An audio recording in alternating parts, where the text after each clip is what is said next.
দয়াল শ্রী বাবা মহাদেব প্রেমানন্দে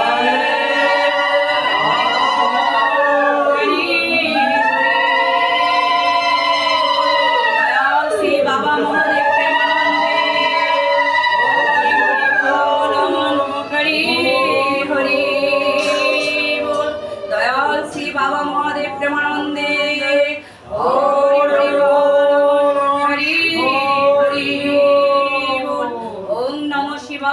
শান্তায় কারণেরেয় হেতবে নিবেদয় সমচেতনাং তাং গতি পরমেশ্বর। ওং নমঃ শিবায়, ওং নমঃ শিবায়, ওং নমঃ শিবায়।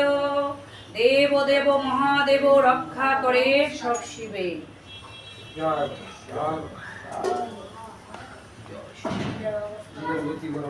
মাঝে মাঝে একটু বলি দেওয়ার সময় আমাদের হিন্দুদের হচ্ছে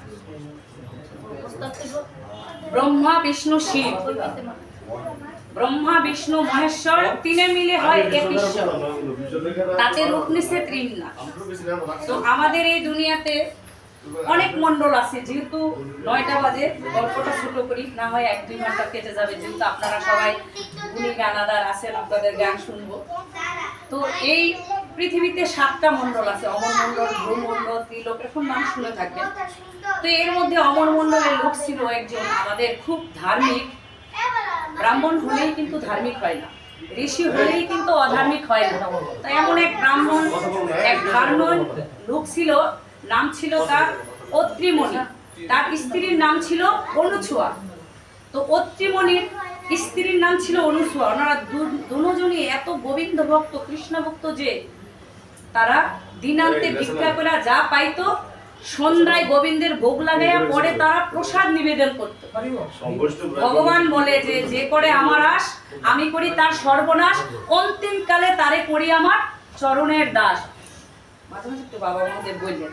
তো তদ্রূপ তো অনুছুয়া আর অত্রিমণি তারা স্বামী স্ত্রী ছিল, ব্রাহ্মণ ব্রাহ্মণী, তারা ছিল অত্যন্ত কৃষ্ণ ভক্ত। কথায় আছে হরি নাম কৃষ্ণ নাম বড়ই মধুর, যে জন কৃষ্ণ বলে সে বড় চতুর। আবার এটাও বলে পাশাপাশি যে করে আমার আশ আমি করি তার সর্বনাশ, অন্তিম কালে করি তারে আমার চরণের দাস। এই দুনিয়াতে তারে সুখে না রাখলেও অন্তিম কালের জন্য ভগবান ঠিকই থাকে। দেখবেন যারা আমাদের মতো, আমি তো মানে কোনো ভক্তি বলতে আমার মধ্যেই নেই, যারা অরিজিনাল ভক্তি তারা এই দুনিয়াতে সুখী থাকে না, অভাব অনটন লেগেই থাকবে। ওই রকম ছিল ব্রাহ্মণী, অত্রিমণি আর অনুছুয়া ছিল নিতান্তই দীনদরিদ্র। তারা সারাদিন ভিক্ষা করতো স্বামী স্ত্রী, তাদের কোনো সন্তানাদি ছিল না। দিনান্তে দিনের সন্ধ্যান্তে তারা গোবিন্দের ভোগ দিয়া ওই ভোগ পরে প্রসাদ, তারা সন্ধ্যায় প্রসাদ পরে নিজেরা সেবা করত। তাই ওই অত্রিমণির স্ত্রী অনুছুয়া ছিল, শুনবেন, এতই পবিত্র যে তার পবিত্রতার ছোঁয়ায় অমর মণ্ডল, ভূমণ্ডল, আমাদের শাস্ত্র লাললে দেখবেন আমাদের 7টা মণ্ডল আছে, মাটির নিচেও কিন্তু আছে, উপরেও আছে, আমরা আছি মধ্যস্থলে। এই তার সতীত্বের গুণ এই দুনিয়া ভেদ করে অমর মণ্ডল পর্যন্ত পৌঁছাইছে। তখন ব্রহ্মা বিষ্ণু মহেশ্বর তিনে মিলে হয় একেশ্বর। ব্রহ্মা বিষ্ণুর প্রাণে পৌঁছাইছে কে মহিলা, যে তার এত সতীত্বের গুণ, আমি তার সতীত্ব পরীক্ষা করতে চাই। এই বাবা মহাদেব নিজে সন্ন্যাসী বেশে অনুছুয়ার বাড়িতে গেছে তার সতীত্ব পরীক্ষা করার জন্য। আগে একটা কথা বলছি, হরির নাম কৃষ্ণ নাম বড়ই মধুর, যে জন কৃষ্ণ ভজে সে বড় কিন্তু চতুর। অনুছুয়া দেখেই বুঝতে পারছে যে কোনো সাধারণ সন্ন্যাসী নয়, সে নিশ্চয়ই কোনো উদ্দেশ্য নিয়ে আমার এই গরিবের কুঠির দ্বারে আসছে। তো এখন উনি সন্ন্যাসী বেশে গিয়া বলতেছে, মা আমি বড়ই ক্ষুধার্ত, আমাকে ক্ষুধা নিবারণ করো। তখন ওই অনুছুয়া বলতেছে সতী নারী যে বাবা আমার স্বামী ভিক্ষা করতে গেছে, আমরা দিন দরিদ্র হত দরিদ্র, আমার স্বামী সারাদিন ভিক্ষা করে সূর্য অস্ত গেলে যা পায় তা আমরা গোবিন্দর সেবায় দিয়া পরে আমরা স্বামী স্ত্রী ভোজন করি। তো ঠিক আছে। তখন ওই সন্ন্যাসী বলতেছে, না মা আমার খিদা অন্ন দিয়ে নিবারণ হবে না। তখন অনুসুয়া চিন্তা করতেছে, এ তো তাহলে সাধারণ লোক নয়, যার খিদা ভাত মাছ, বাংলা কথায় ভাত তরি তরকারি দেওয়া হবে না, অন্য কিছুটা কি করতে হবে? আমাকে তোমার বুকের স্তন পান করে আমার খিদা নিবারণ করতে হবে, মানে সতীত্বের প্রমাণের জন্য। তখন ওই যে সে তো চালাক মহিলা, যে হরি ভজে সে তো অত্যন্ত জ্ঞানী হয়, হ্যাঁ, আমাদের মতো ব্যাককল হয় না। তো তখন অনুসূয়া বুঝতে পারছে যে উনি তো অবশ্যই আমার কাছে আসছে আমাকে কিছু পরীক্ষা করার জন্য। তখন একটা সন্ন্যাসী হোক আর যাই হোক, সে তো পুরুষ, একটা প্রাপ্তবয়স্ক পুরুষ যদি একটা নারীর কাছে এসে বলে যে তোমার বুকের দুগ্ধ পান করাবো, এটা কি সম্ভব? যদি একটা দুগ্ধজাত শিশু হইতো তাহলে ওই নারীর কোনো দ্বিধাদ্বন্দ্ব থাকতো না, কারণ একটা মাতৃপুরে শিশু যেভাবে খুশি সেভাবেই মা তাকে স্বাচ্ছন্দ্যে তার দুগ্ধ পান করেন। এখন অনুছোয়া ওই যে বুদ্ধিমতী আর স্বয়ং রাধা গোবিন্দ আছে তার স্মরণে, তো উনি রাধা গোবিন্দ স্মরণে চিন্তা করতেছে, হে ঠাকুর ভগবান তুমি আমার একটা গতি করো। উনি সন্ন্যাসী আমার বাসায় এসে ক্ষুধা নিবারণের জন্য। এখন যদি কোনো অতিথি, মানে নারায়ণ আমাদের সনাতন ধর্মে, তো অতিথিকে যদি ক্ষুধার্তভাবে যেতে হয় তাহলে গৃহেরও অমঙ্গল। এদিকে একটা স্বয়ং পুরুষ, আমি এখন কি করি গোবিন্দ? আমি তাকে, সে তো অন্ন খাবে না, সে চাইছে আমার দুগ্ধ। এখন আমি এই মুহূর্তে অনুছোয়া রাধা গোবিন্দর না ধ্বনি দিয়া, জয় রাধা গোবিন্দের নাম নিয়া ধ্বনি দিয়া কয়, গোবিন্দ আমি যদি বিন্দুমাত্র তোমার ভক্ত হয়ে থাকি, এই মুহূর্তে তুমি এই সন্ন্যাসীকে দুগ্ধজাত শিশুরূপে পরিণত করো। একটু ধ্বনি দিয়ে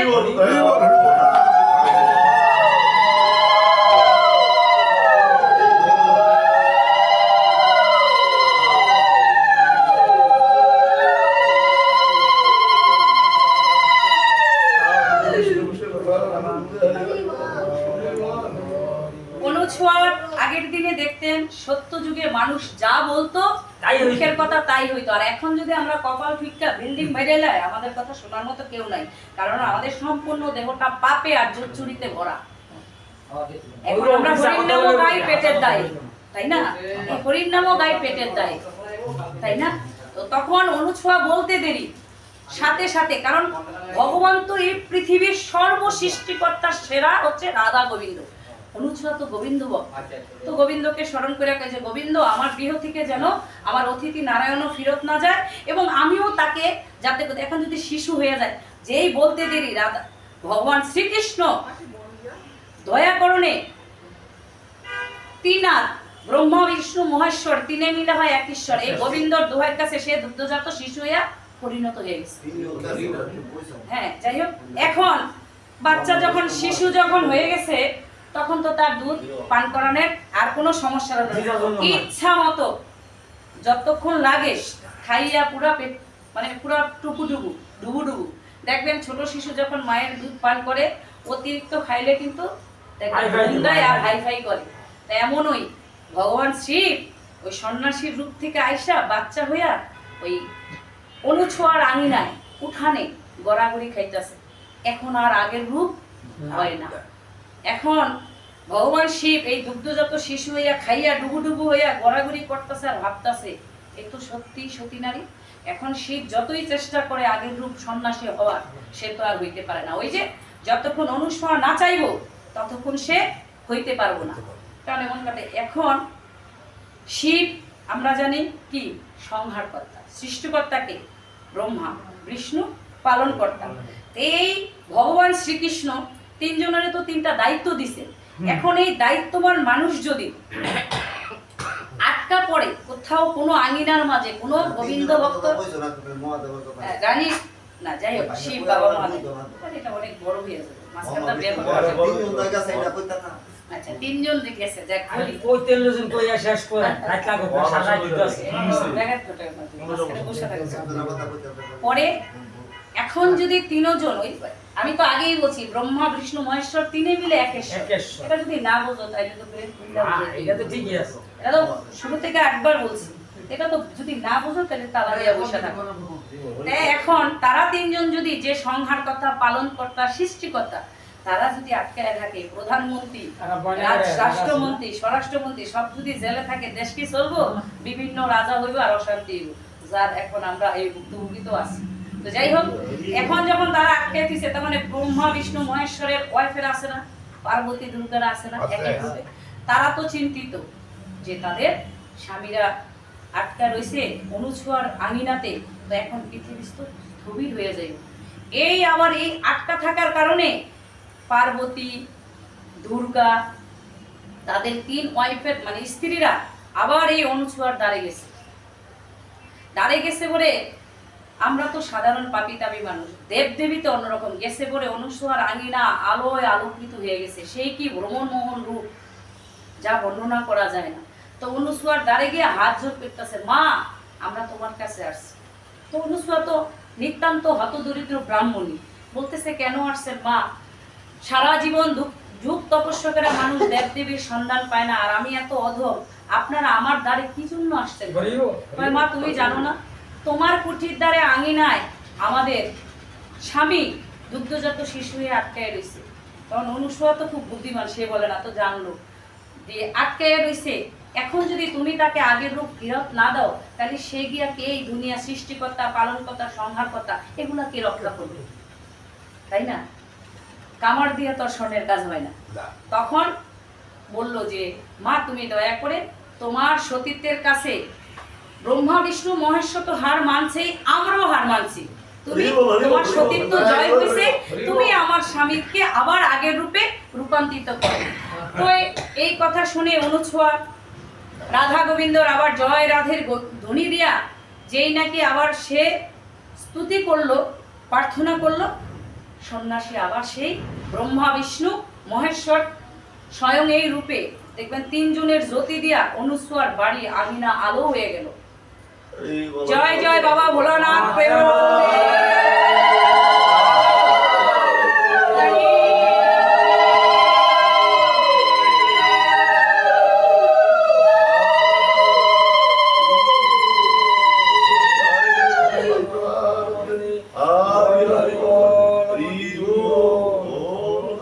এখন তারা দেখেন সতীত্বের কত গুণ। সতীত্বের কাছে দেবদেবীরাও হার মানে না। ভক্তের কাছে গুরু থেকে শিষ্য বড়, যদি শিষ্য হইতে পারো। ভক্তের কাছে ভগবানও কিন্তু ধরা দেয়। হ্যাঁ, আমার থেকে বেশি গোসাইরা বলতে পারবে, গুরু রুষ্ট হলে পরে নাহি তরিবার পারে, কৃষ্ণ রুষ্ট হলে পরে গুরু তারে তরাইবার পারে, তাই না? তো সতীত্বের দেখেন কত গুণ, সেই সতীত্ব এখন নাই। তো যাই হোক, এখন আগের রূপে মুক্ত হইল। তখন ব্রহ্মা বিষ্ণু মহেশ্বর অনুছোয়াকে বললো যে মা তোমার সতীত্ব দেখে আমি সত্যিই সন্তুষ্ট, পরীক্ষা করতে এসে আমি নিজেই অনুতপ্ত। এখন তুমি কি বর চাও? আমার কাছে একটা কিছু চাও, যেই চাওয়াতে আমি তোমাকে কিছু একটা দিয়ে যেতে পারি। তখন অনুসূয়া বলল, বাবা মহাদেব আপনার এই রূপ তো আমি দেখছি, তিন জনে মিলে এক জ্যোতি আমি দেখছি। এই ত্রিনাথ ব্রহ্মা বিষ্ণু মহেশ্বর ত্রিনে মিলে হয় ত্রিনাথ। এই ত্রিনাথের রূপ বা এই ত্রিনাথের পূজা যাতে দুনিয়াতে হয়, এই প্রচারটা আপনি করেন। যারা সত্যি সত্যি কৃষ্ণ প্রেম বা শিব তো স্বয়ং গোবিন্দ মানে বৈষ্ণব, পরম বৈষ্ণব, যারা এই বৈষ্ণব আছে তাদের কিন্তু নিজেদের জন্য লোভ থাকে না। তো অনুছোয়া নিজের জন্য কিছু চাই না, সে চাইছে এই ত্রিনাথের নাম যাতে এই দুনিয়ার মানুষ জানতে পারে, প্রচার হয়, সেটা চাইছে। তো বলছে ঠিক আছে, যে আমি চাই এই আপনার এই যে রূপ দেখলাম, এই ভুবনমোহন রূপ যেন মানুষ ভক্তি সহকারে এই ত্রিজগতে এটা পালন করে। তখন কি করলো? তখন এই পুরনো বটবৃক্ষের কাছে এক সন্ন্যাসী, বাবা মহাদেব তো খুব চিন্তিত যে ঠিকই তো, এটা তো প্রচার করতে হবে। তো পুরানো বটবৃক্ষের কাছে সন্ন্যাসী হয়ে ঝুলতাছে। সত্যযুগিয়া কলির যুগে এই পুরানো বটবৃক্ষের মাথায় বসা বসা ঝুলতাছে, আর আশায় রয়েছে যে আমি কখন কোন ভক্ত পাবো তার কাছে এটা বলবো, একটা ইস্যু তো লাগে। তখন শান্তিরাম নামে এক কি ছিল, দরিদ্র ব্রাহ্মণ ছিল। তার একমাত্র গৃহ নির্মাণের কাজ ছিল গোপালন। গরুর দুধ দহন করে যা পাইতো তা বাজারে বেচা তার ছেলের সন্তান পরিবার নিয়ে তার সংসারটা চলত। তো ওই শান্তিরামের গরু গেছে হারানি। তো আগের দিনে তো সপ্তাহে 1 দিন 2 দিন হাট মিলতো, এখনকার মতো তো আর এমন জমজমাট বাবুর হাট 5 দিন এখন সবই হাট, এখন দিনটা সব সমান। তা তো ছিল না, আগে সন্ধ্যা হইলে মানুষ বাড়িতে যাইতো গা, পুরুষ মানুষগুলা।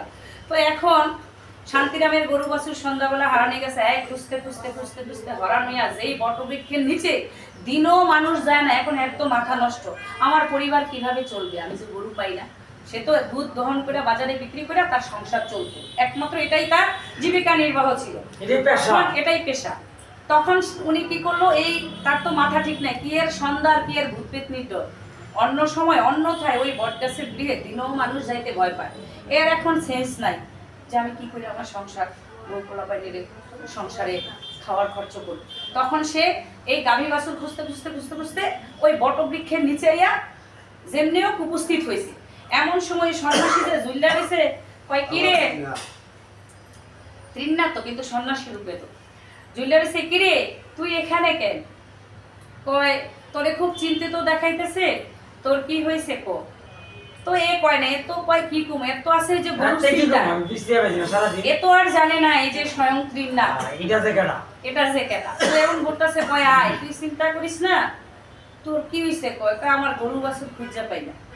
কয় দেখ, তুই যদি গরু বাছুর খুঁজা না পাস, যদি দয়া হয় গরু বাছুর পাইলেও পাইতে পারস, তুই আমার কথা শোন।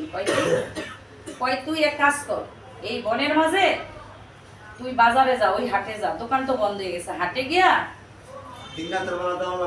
তিননাথের মালা দেওয়া লাগবো, বাজার থেকে সদাই আনবো, হাটে যাইয়া তুই সদাই আন। কয় আমার কাছে টাকা পয়সা নেই। তো ওই যে চ্যাঙ্গা সুবা গাছ, কয় টাকা পয়সা তোর ওই বনি, ওই ক্ষেতের মাঝে গিয়া চ্যাঙ্গা সুবা গাছ টানলে দেখবি করি। আগের দিনে তো করিতে কি নামে চলিত ঠিকই। এখন এগুলা শুই না দমন দমন করে, কয় কি এর এই সন্ন্যাসীর কথা হলো, আমি পাই না আমার গরু কইতে খুঁজো। তারপরও সে ওই যে দমন দুয়াশা করে ফাই না করে, যখন নাকি একটু রাত হয়ে যায়, কয় যা দেখি সন্ন্যাসীর কথা ভুইনাই দেখি কি। তখন এই চ্যাঙ্গা সুবা গাছ টান দিছে, পরে দেখি ঠিকই করি পাই দিছে।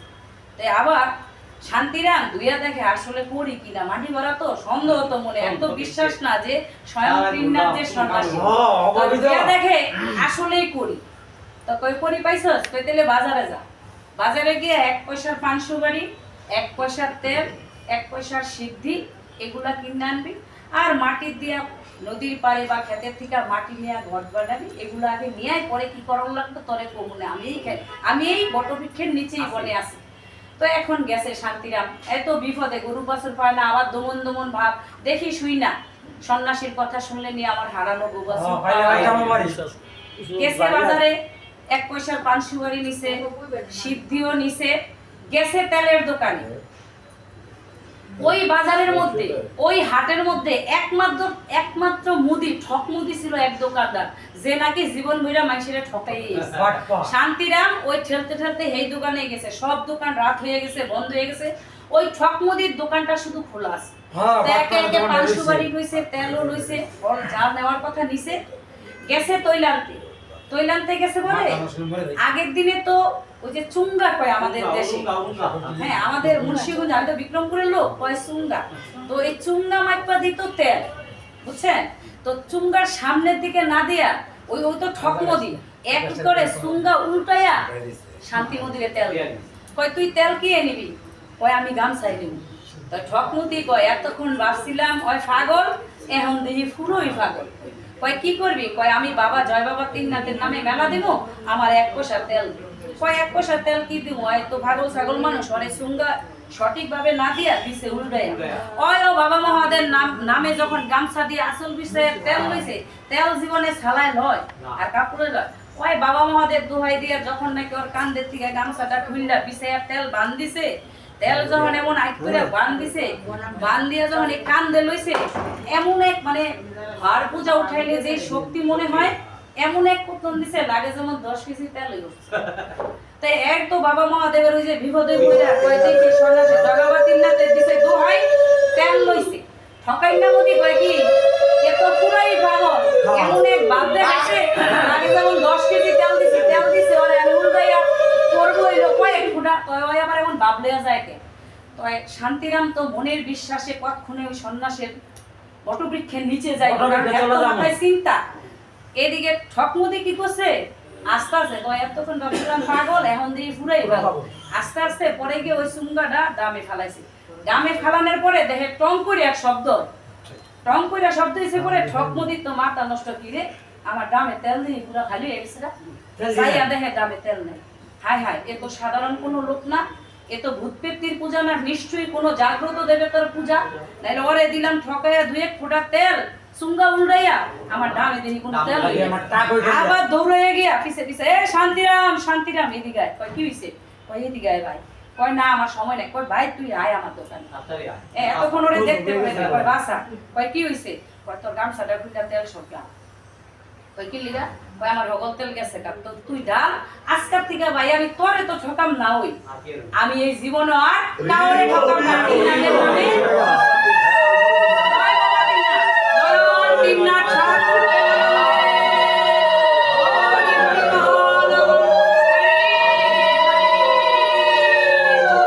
দয়াল তিননাথ ঠাকুর প্রেমানন্দে হরি হরি বল হরি হরি বল। দয়াল তিননাথ ঠাকুর প্রেমানন্দে হরি হরি বল। তো দেখেন ভক্তি বিশ্বাসের কি গুণ। আর তিননাথ ঠাকুর তো আশা দিয়েছে আমার নাম প্রচারক। তো এখন ও নিজে নিজে স্বীকার করলো যে ভাই তোরে তো ঠকামো না, আজকের পর থেকে আমি আর ঠক ব্যবসা করব আর এই বাটপারি ছেড়ে দিলাম, বাটপারি ছেড়ে দিলাম। তো এখন তিননাথের নাম নিয়া এই যা যা সদাই করতে কইছে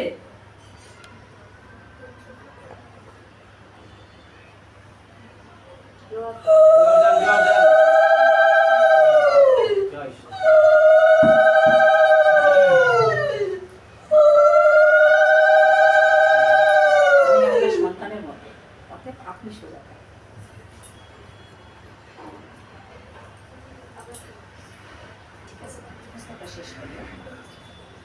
তো এখন গেল সেই বটবৃক্ষের নিচে দৌড়াইয়া গেছে। তো এখন কি করবো, ও তো জানে না। ওরে যা বলছে, এখন বলছে যা বনের মাঝের থেকে ফল আন, যা পাস হোক সেটা একটা। এই জন্য দেখবেন বাবা তিননাথের কোনো চাহিদা নেই। আপনি যদি আজকে 2টা ফল দিয়া 2 টুকরা ফল দিয়েও দিতেন, শুধু চায় কি ভক্তি, তাতেও হতো। তো এখন পরে কয় আর কি লাগবো? কয় যা ক্ষেতের মাছ থেকে বা নদীর পাড়ে থেকে একটু মাটি আন।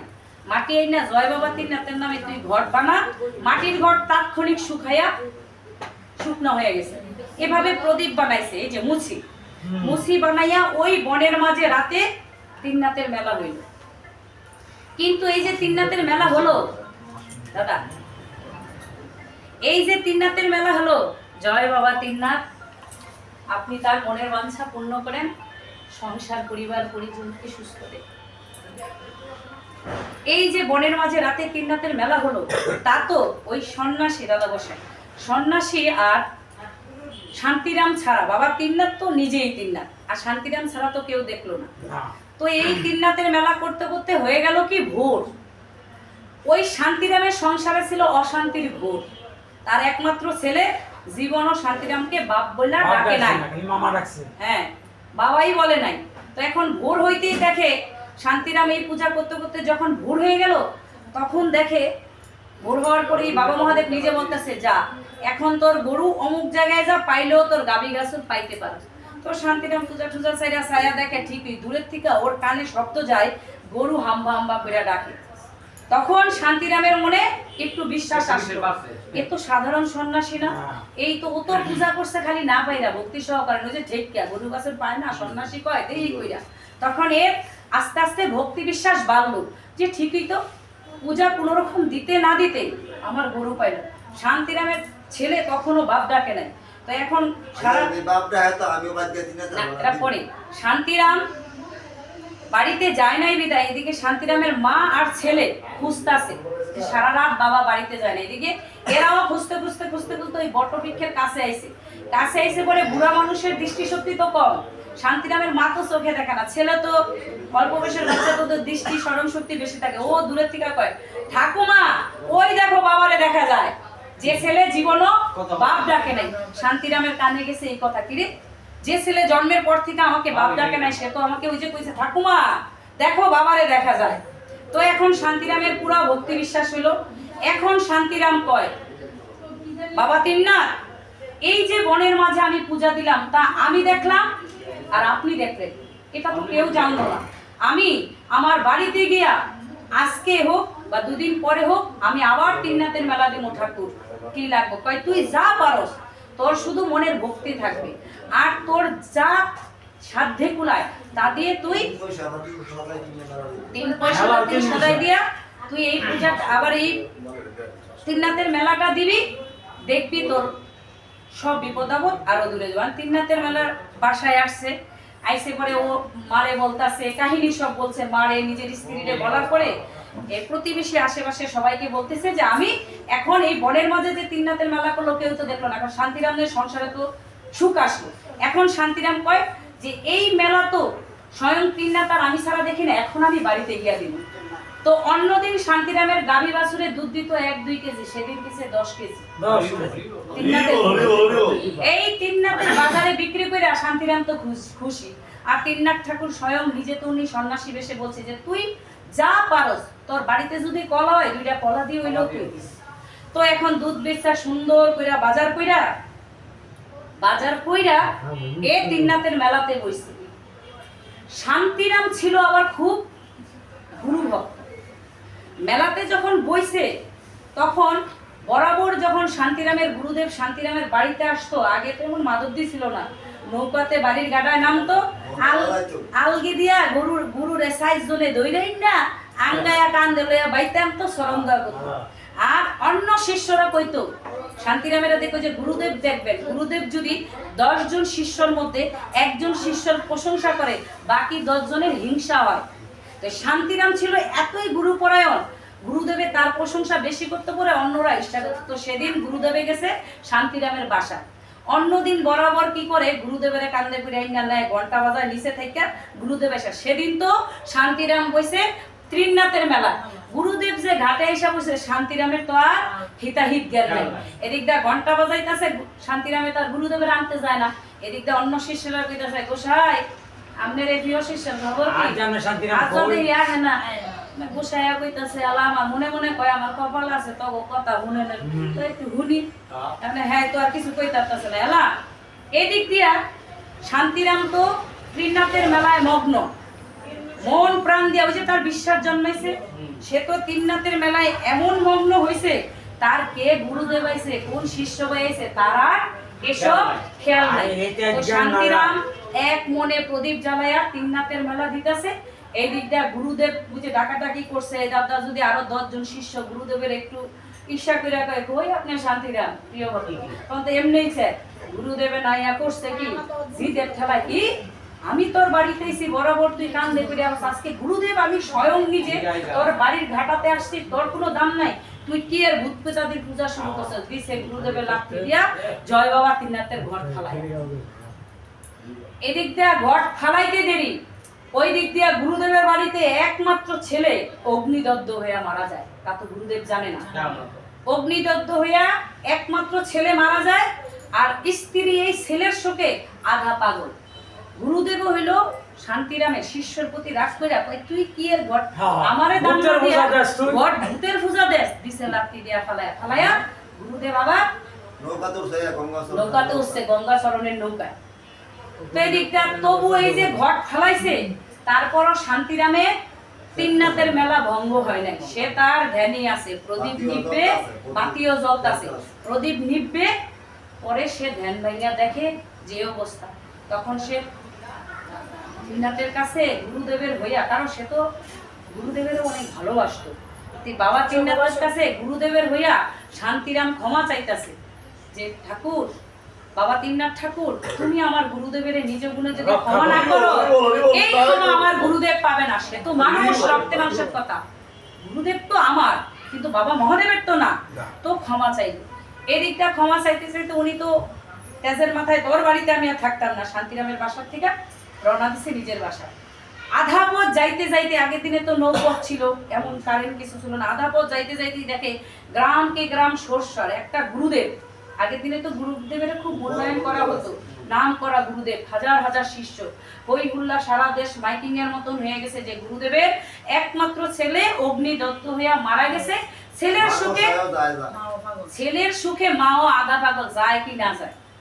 তো এখন গুরুদেবের আধা পথে এই খবর শুন না, গুরুদেবেরও তো কি হইল, আমি সুস্থ পরিবার রেখে মাত্র কালকে গেলাম, আবার ওর বাসায় থাকলাম না, আবার বাড়িতে ব্যাক করলাম, আমার কি হইল।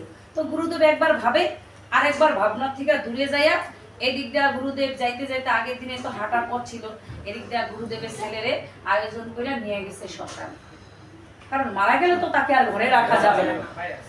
নিচে তো গুরুদেবও শ্মশানে গেছে, শ্মশানে যায় পরে বলে না হরির নাম কৃষ্ণ নাম বড়ই মধুর, যে জন কৃষ্ণ বোঝে সে বড় চতুর। আর ভগবান প্রত্যেকটা ভক্তের জন্য অনেক দয়ালু থাকে, আমরাই বুঝতে পারি না।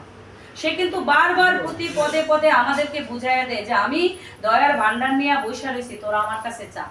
আবার সেই বাবা ত্রিনাথ সে চিন্তা করতেছে, ত্রিনাথ গোসাই চিন্তা করতেছে, শ্মশানে সন্ন্যাসী রূপে ঘুরঘুর করতেছে যে আজকে আমার পূজারের তো দরকার আছে। শান্তিরামের গুরুদেব ঘট লাঠি দিয়ে ফেলাইছে, তার ছেলেটা যদি মৃত হয়ে যায় আমিও তো কলঙ্কিত হব, কিন্তু একটা সুতা ছাড়া তো সে বলতে পারে না। এদিকটা অগ্নিমুখ মানে অগ্নি আগুন পড়বো মুখে, সন্ন্যাসী বেশে স্বয়ং ত্রিনাথ ঘুরঘুর করতেছে, ঘুরঘুর কইরা ওই গুরুদেবের সামনে গিয়া কয় দেখ তোর কিছু ভুল হয়েছে, মানে মনে করার জন্য। সে যে ঘট কালকে রাতে শান্তিরামের ফালাই দিয়েছে লাইতে আছে, তুই কিসের ভূত পেতাদের পূজা করস, গুরুরে মূল্যায়ন না কইরা, এটা তার মাথায় আসার জন্য স্বয়ং ত্রিনাথ শ্মশানের চারপাশে ঘুরঘুর কইরা যে মুখাগ্নি পড়বো ছেলে, ওই জায়গায় আর স্ত্রী তো আদা বলে ঘুরে রয়েছে যে দেখ তোর কোথাও ভুল হয়েছে।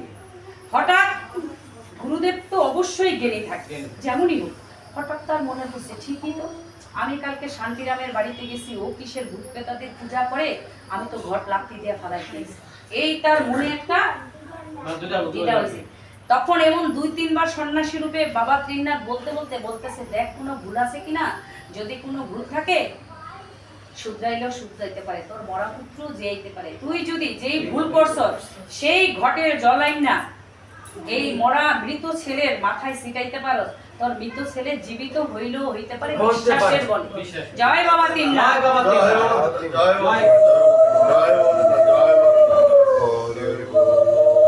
তখন এদিক দিয়ে শান্তিরাম তো গুরুদেবের ঠিকই খুব ভক্তি করে, ওর পূজা শেষ হয়েছে, এদিকে ত্রিনাথের বেলা, এইদিকে শান্তিরামের কানেও পৌঁছাইছে যে গুরুদেবের একমাত্র ছেলে অগ্নি দগ্ধ হয়ে মারা গেছে, গুরু ভাই মারা গেছে।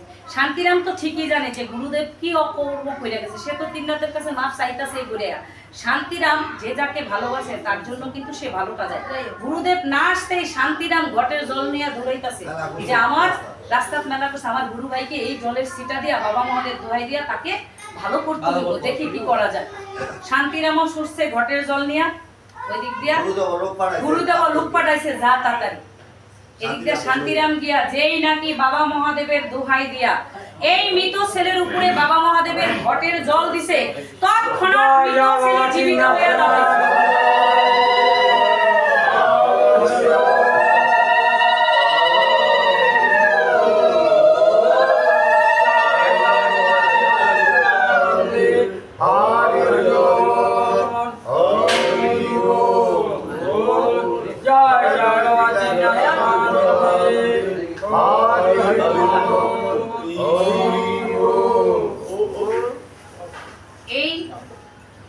এই জন্যই তো বলে যে ভক্তি সহকারে যে জন ত্রিনাথের পূজা করে বা মেলা করে, নিধনের ধন হয়, অপুত্রের পুত্র হয়, কালা ল্যাংটা ফোটা আকুর সবই ভালো হয়।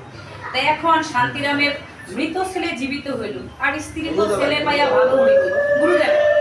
তো এই হইলা গুরুদেবের এত বিশ্বাস হইছে, না হওয়ার তো কিছু নাই। এখন গুরুদেব বলে যা কি করতে লাগে রে, এই সেবা ওই কিছুই লাগে না গুরুদেব, এই লাগে উপকরণ যা লাগে বললো আর কি যা যা লাগে। তখন গুরুদেব বললো যা সারা এলাকায় ঢোল পিটাইয়া দে, আমার বাড়ি 7 দিন ব্যাপী আমি ত্রিনাথের মেলা করবো, অত্র 2-4 এলাকা সবাইকে ঢোল পিটাইয়া জানাই দে অমুক দিন থেকে শুরু হইয়া একটানা 7 দিন ত্রিনাথের মেলা হইব। এখন হাটে বাজারে সব জায়গায় রব হয়ে গেছে, গুরুদেবের বাড়ি ত্রিনাথের মেলা যাইতেই তুইব। আর এই কি মেলা, যে যা চায় তার মনোবাঞ্ছা পূর্ণ হয়। তখন 7 দিন ব্যাপী ঢোল পিটানে দেওয়ার পরে গুরুদেবের বাড়ির দিন ধার্য হলো ত্রিনাথের মেলা। ত্রিনাথের মেলার দিন যখন ধার্য হলো, তখন সারা দেশ যখন মাইকিং করে বা ঢোল পিটাইয়া জানাইছে, শুন তো মাইক ছিল না, তখন কানা ল্যাংড়া বুবা সবার কানেই তো গেছে যে কি রে কি এমন ত্রিনাথের মেলা জাগ্রত পূজা যা নাকি সকলের মনোবাঞ্ছা পূর্ণ হয়। তো এভাবে সকল শিষ্যরাও শুনছে, জন্ম অন্ধ বুবা কানা ল্যাংড়া সবার কানে গেছে করে তো বুবা তো আর কথা বলতে পারে না, জন্ম অন্ধ আর ল্যাংড়া কইতাছে কি জাগ্রত পূজা তিননাথের মেলা, যা ভক্তি সহকারে করলে নাকি কানা ল্যাংড়া ঘোড়া আতুর সবই ভালো হয়। তো বুড়া দুবের বাড়িতে এই 7 দিন ব্যাপী তিননাথের মেলায় আমরাও যাব। তো একে একে দিন যখন ঘনায় আইলো, গুরুদেব বাজার করলো, 3 পয়সা যা যা লাগে, 3 পয়সার তেল, 3 পয়সার পান সুপারি, 3 পয়সার সিদ্ধি, 1 পয়সা, এভাবে 3 পয়সার সদাই করলো। আর গুরুদেবের আয়োজন তো বড় থাকবেই, কারণ তার তো আছে বিশাল আয়োজন 7 দিন ব্যাপী। সব শিষ্য শাবক এলাকাবাজি গেল। এই দিক দিয়া কানা ল্যাংড়া ঘোড়া বুবা কইতাছে যে আমরাও জামু, যে কি এমন জাগ্রত দেবতা তিননাথের মেলা, তো গুরুর কৃপায় বা তিননাথ বৈষ্ণব গোসাইয়ের কৃপায় যদি আমাদেরও একটা ফুল হয়, যেহেতু এই পূজা করলে কানা ল্যাংড়া ঘোড়া আতুর সবই ভালো হয়, নিধনেরও ধন হয়, অপুত্রের পুত্র হয়, তাই না? তো এভাবে পূজার সময় যখন ঘনায় গেছে, সবাই যাইতাছে, এলা ল্যাংড়ায় আর কানায় কয় আমরা কিভাবে যাই? তখন ল্যাংড়ায় কয়, কানায় কয় আমার আছে পাও, তোর আছে চোখ, তোর হইলো চোখ আর আমার হইলো পাও, এ হইলো আমরা মেলা যাওয়ার বাপ। এখন সকল শিষ্য যখন যাওয়া শুরু করছে, তখন ল্যাংড়ায় কয়, কানায় কয়, ল্যাংড়ায় কয় আমারে তুই তোর কান দে তুল, আমি তোরে কোন কেমনে আইতে যাবি? ল্যাংড়ায় তো আর পারে না, আর কানায় তো চোখ ছাড়া জন্ম অন্ধ, সে তো আসতে পারে। আমি তোরে যাইতে কমু, তোর কান দুইটা তুই খালি হে ডাইনে যাবি বাইরে। এমন করে সবাই যাইতাছে। দেখবেন অসুখী মানুষ যদি হঠাৎ সুখ পায়, হ্যাঁ সুখ যে কই দিব দিশা পায় না। আর দেখ করবো না, গরিব যদি ধনী হয় সেও কিন্তু দিশা পায় না, কারণ হ্যাঁ তো জীবনে কান দিয়ে উঠে নাই, কান দিয়ে যে উঠছে হ্যাঁ তো খুব আরাম লাগতেছে। আর বিষ তো মজতাছে হইলো অন্ধে, এলা সে যখন অন্ধের কান দুইটা যাইতাছে, কয় ডাইনে যা বাইরে যা কইতে কইতে আরাম পাইয়া কয় তোরে আর ডাইন বাও কইতে আরুম না। কয় তাহলে কেমনে যাবো? কয় যখন ডাইন দিক হইব, ডাইন কানে একটা মুসুর দিব তোর, তুই যাবি ডাইন। আবার যখন বাইরে পথ থাকবো, বাঁ কানে একটা মুসুর দিব, তুই যাবি বাইরে। এমন করতে করতে অযথা রাস্তা হইলো সোজা, হ্যাঁ আরামের ঠেলায় ওর একটা ডাইনে মুসুর দেয়, ওই যায় ডাইনে, তখন বিপদে বায়ে একটা মুসুর দেয়, ওই যায় বাই। এমন করতে করতে ওর 2 কান বাইয়া, 2 কান বাইয়া রক্ত ফিরা বাইয়া যেতেছে। এদিকটা শিষ্যরা তো যাইতাছে আর মনে মনে কইতাছে, জয় বাবা তিননাথ, শুনছি তোমার নামের গুণে ভক্তি সহকারে ভক্তি করলে কানা ঘোড়া ল্যাংড়া তো সবই ভালো হয়। তো আমি তো আর পারতাছি না বাবা মহাদেব, আমারে তুমি শক্তি দাও, যাতে তোমার গুরুদেবের বাড়ির দ্বার পর্যন্ত আমি পৌঁছাইতে পারি। যখন নাকি এই মনে মনে এই স্তব করতেছে, তখন ল্যাংড়া মানে জন্মন্ধ দেখে কি ওই আফসা আফসা দেখি, ল্যাংড়ায় তো কান দই, ওই তো আরাম পাইছে। হ্যাঁ তো কয় হইছে না কি রে, আমি দেখি রাস্তা সোজা, ওই আমারে কদ্দুর ডাইনে মুসুর দেয়, কদ্দুর বাইরে মুসুর দেয়। তাই যে নাকি জীবনে চোখে দেখে নাই, জন্মন্ধ, সে যদি একটু দেখতে পারে, তার মধ্যে কিন্তু একটা সন্দেহ জাগে যে আসলে কি আমি ঠিক দেখতাছি নাকি ভুল। আবার চোখ মুছা দিয়া দেখে না রাস্তা দেখি সোজা, ওই তো আমার শুধু শুধু খাটাইতেছে, মানে মনে মনে বুঝ জ্বালাইছে। আরেকটু 2-1 কাজ যাইতেই দেখে ধনী শোনা যায় জয় বাবা তিননাথের। কয় তয় তো আইসা পড়ছি, তাহলে তো রাস্তা খুব নিকটে। ওই না এটা কইরা কি করছে, ও যখন দেখতেছে চক্ষু পরিপূর্ণ ভালো হয়ে গেছে, কান দেখতন দাঁত কইরা, আমাদের মুন্সিগঞ্জের ভাষায় কয় আতাইল্লা খেত, এই দেশে কি কয় জানি না, যে যাই হোক আমাদের দেশে কয় আতাইল্লা খেত, মানে খেত ভাঙার পরে তো ওরে দিছে খেতের ভিতরে ডাক্তারটা ফালাই আনে, তুই থাক, মানে এত এখন চোখ ভালো গেছে, তুই আমার শুধু শুধু রক্ত জ্বলাছে, যাইতে মেলা করছে। এদিকটা বুয়ায় অত পিছে পিছে আইসা করতে বুঝছেন। আর সুস্থ মানুষ তো গেছে, এখন ওই খেতে পইরা গড়াগড়ি করে কাঁদতেছে, হ্যাঁ হ্যাঁ গুরুদেব জয় বাবা তিননাথ, জন্ম অন্ধ তো ভালো হয়ে গেছে, আমি তো এমনি পাপী, আরো পাপ করছি, তো আমার এই পাপের থেকে যদি বাবা মহাদেব তুমি মুক্তি দাও, তাইলে আমার পাওটা একটু জোর পাইলে আমিও বোধহয় গুরুদেবের সেই তিননাথের মেলায় গিয়া পৌঁছাইতে পারবো। এই কথা বলতে দেরি ও এদিকটা তো তিননাথের মেলা শুরু হয়ে গেছে, ঢাকঢোল শোনা যায়, বুবাইও গেছে, সুস্থ মানুষ গেছে, অন্ধ তো গেছেই গা। এখনো গোড়ায় গোড়ায় আতাইল্লা খেতে কান্তাছে, আর বৈষ্ণব গোসাই তো তিননাথ ঠাকুর সে তো স্বয়ং বৈষ্ণব, তিননাথ ঠাকুরের স্মরণ করতেছে যে আমি মহাপাপী, এমনিই তো আমার পাপের অন্য জন্মের পাপের কারণে বানাইছো লুলা, আরো সুখে বইরা করছি পাপ, তুমি যদি দয়া না করো আমি আর দয়া পাব না। তো তিননাথ ঠাকুর তো বড় দয়াময়, অপরাধ করলেও ভক্তের ক্ষমা করে। তো ডাক্তার ডাক্তার দেখে ওর ভাই একটু জোর পায়, তো ওই আবার মনে সন্দেহ কি রে আমার ভাই দিই ভালো কি বলে জীবনে খালি যায়নি, আবার সিমড়ি দিয়া দেখে যে হাসাই তো আমার ভাইয়ে জোড়াইছে, পরে দেখে কি পায়ে কিছু কিছু জোর, তো জোর হয়েছে পরে ও কোন রকম লুলাইয়া লুয়া হাঁটতে যাইয়া দেখে যে গুরুদেবের বাড়ি তিননাথের মেলা প্রায় শেষ পর্যায়ে, এমন সময় ও গিয়া হাজির ল্যাংড়ায়। তো এখন তিননাথের যখন শেষ ধ্বনি দিব তখনই গিয়া ল্যাংড়ায় গিয়া পড়ছে উদ্ভূত হইয়া, আর কানাই তো গিয়া এর আগেই উদ্ভূত হইয়া পড়ছে, মানে মন প্রাণে বিশ্বাস করছে, আর সাধারণ ভক্ত তো আছেই। এখন বুবাই গেছে, বুবাইও পিছে পিছে উপস্থিত হইছে। বুবাই কয় জয় বাবা তিননাথ, সবাইরে তুমি দয়া করলা, তোমার এই দয়া করুণা কৃপা ভিক্ষা পাওয়ার জন্য আমিও এখানে আসলাম। সবাই ধ্বনি দিতাছে, সবার ধ্বনি দেওয়া দেখা আমারও মনে অনেক স্বাদ জাগে, তুমি যদি আমার বাক শক্তিটা ফিরাই দিতা আমি তোমার দুই হাত তুলে তোমার ধ্বনিটা শেষবারের মতো দিতাম। এই কথা ভাবতেই বোবার সবাই যখন ধ্বনি দিতাছে বোবার বাক শক্তি ফিরা পাইল, তখন সবাই মিলে একত্রে জয় বাবা তিননাথের ধ্বনি দিল। দেন জোকার দিয়ে